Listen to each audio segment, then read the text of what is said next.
आज के इस वीडियो में हम सीखने वाले हैं एमएस एक्सेल के कुछ महत्वपूर्ण टिप्स के बारे में। यदि इन टिप्सों के बारे में आप जान जाते हैं तो आप अपने काम को और भी बेहतर तरीके से कर सकते हैं। तो आइए सीखते हैं टिप्स नंबर 1। यहाँ पे कुछ आइटम के नाम दिए गए हैं और उन आइटमों की यहाँ पे कॉस्ट दी गई है। इन कॉस्टों का अगर हमें टोटल करना है, यानी कि ये वाली जो सेल है इसका हमें टोटल करना है, या ये वाली सेल है इसका टोटल करना है, और ये सामने वाली जो सेल है इनका टोटल करना है, तो इसके लिए एक आसान तरीका तो ये है कि इसको सेल को यहाँ पे हम सेलेक्ट कर लेते हैं और सेलेक्ट करने के बाद में यहाँ से ऑटो सम वाला जो ऑप्शन है इसको हम प्रेस कर देंगे। तो यहाँ पे इन सभी का टोटल हो गया और इन सभी के टोटल का भी टोटल हो जाता है। यदि आप ऑटो सम वाली कमांड को किसी कारणवश भूल जाते हैं तो मैं आपको एक और टिप्स बताने वाला हूँ। इन सभी को हमने यहाँ पे सेलेक्ट कर लिया। सेलेक्ट करने के बाद में ये जो ब्लैंक सेल हैं इनको भी हमने सेलेक्ट कर लिया। सेलेक्ट करने के बाद में ऑल्ट प्लस बराबर का निशान जैसे ही हम प्रेस करेंगे तो इन सभी का टोटल फिर से यहाँ दिखने लग जाएगा। तो इस प्रकार से आप किसी भी बड़े से बड़े टोटल को आसानी से कर सकते हैं। आइए अब जानते हैं टिप्स नंबर 2 के बारे में। यहाँ पे एक कैलेंडर दिया गया है। कैलेंडर में ये तारीखें दी गई हैं। ये तारीखें सभी हॉरिजॉन्टल में बनी हुई हैं, इनको हमें वर्टिकल में बनाना है। तो इसके लिए सबसे पहले हमें इन तारीखों को सेलेक्ट करना है। सेलेक्ट करने के बाद में यहाँ से हम इसको कॉपी कर लेंगे। इसको जहाँ भी हमें वर्टिकल बनाना है वहाँ पे इसको क्लिक करेंगे। क्लिक करने के बाद में पेस्ट स्पेशल वाली कमांड पे जैसे ही हमने प्रेस किया तो यहाँ पे एक खिड़की ओपन हो जाएगी। इसमें ऑप्शन है ट्रांसपोज, इस पे हम जैसे ही क्लिक करेंगे और यहाँ से ओके प्रेस कर देंगे तो आप देख रहे हैं यहाँ पे वर्टिकल कैलेंडर बन करके तैयार हो गया। तो आप हॉरिजॉन्टल से वर्टिकल और वर्टिकल से हॉरिजॉन्टल बना सकते हैं। अब यदि हमें इसे फिर से वर्टिकल से हॉरिजॉन्टल बनाना है तो इसके लिए फिर से इसको सेलेक्ट करना है। सेलेक्ट करने के बाद में इसको कॉपी करेंगे। कॉपी करने के बाद में जहाँ भी इसको हमें हॉरिजॉन्टल बनाना है वहाँ पे क्लिक करेंगे, राइट क्लिक प्रेस करेंगे और पेस्ट स्पेशल वाले ऑप्शन पे जाएंगे। इसमें यहाँ ट्रांसपोज वाला जो ऑप्शन है यहाँ पे टिक करेंगे और ओके प्रेस कर देंगे। तो इस तरह से आप किसी भी कैलेंडर या टेबल को हॉरिजॉन्टल से वर्टिकल और वर्टिकल से हॉरिजॉन्टल बना सकते हैं। आइए अब सीखते हैं टिप्स नंबर 3 के बारे में। जैसा कि आप देख रहे हैं यहाँ पे एक टेबल बनी हुई है, इसमें कुछ नाम दिए गए हैं और ऊपर भी कुछ यहाँ कुछ लिखा हुआ है जो स्पष्ट रूप से दिख नहीं रहा है। इसको देखने के लिए या तो यहाँ ऊपर डबल क्लिक करना है आपको। तो इस प्रकार से आप देख सकते हैं यहाँ पे नाम लिखा हुआ है। ये जो हेडिंग है नेम, इसमें नाम लिखे हुए हैं राम, श्याम, मोहन, ये नाम लिखे हुए हैं। इसके बाद में यहाँ पे क्लिक करेंगे तो ये हिंदी सब्जेक्ट है। इसमें कुछ अंक दिए गए हैं, राम के कितने अंक हैं, मोहन के कितने अंक हैं, श्याम के कितने अंक हैं।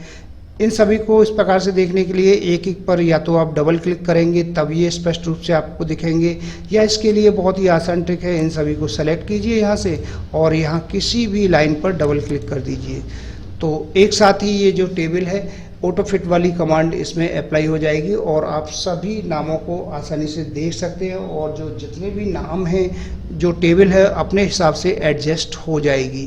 तो ये ऑटो फिट कमांड बहुत ही कमाल की कमांड है। इस कमांड का यूज़ करके आप किसी भी टेबल को एडजस्ट कर सकते हैं। तो आइए सीखते हैं टिप्स नंबर 4 के बारे में।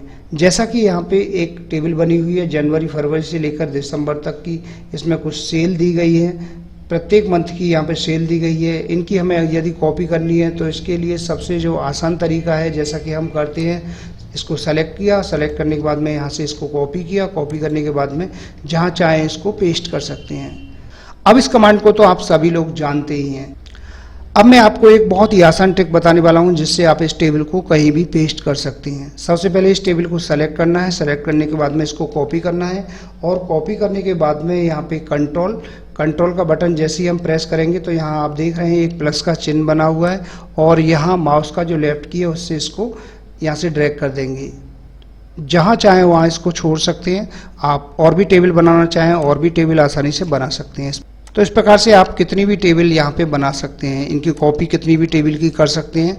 आप देख रहे हैं यहाँ पे बहुत सारी टेबलें बन करके तैयार हो गई। तो ये ट्रिक बहुत ही कमाल की ट्रिक है। इस ट्रिक का यूज़ करके आप अपने काम को और भी आसान बना सकते हैं।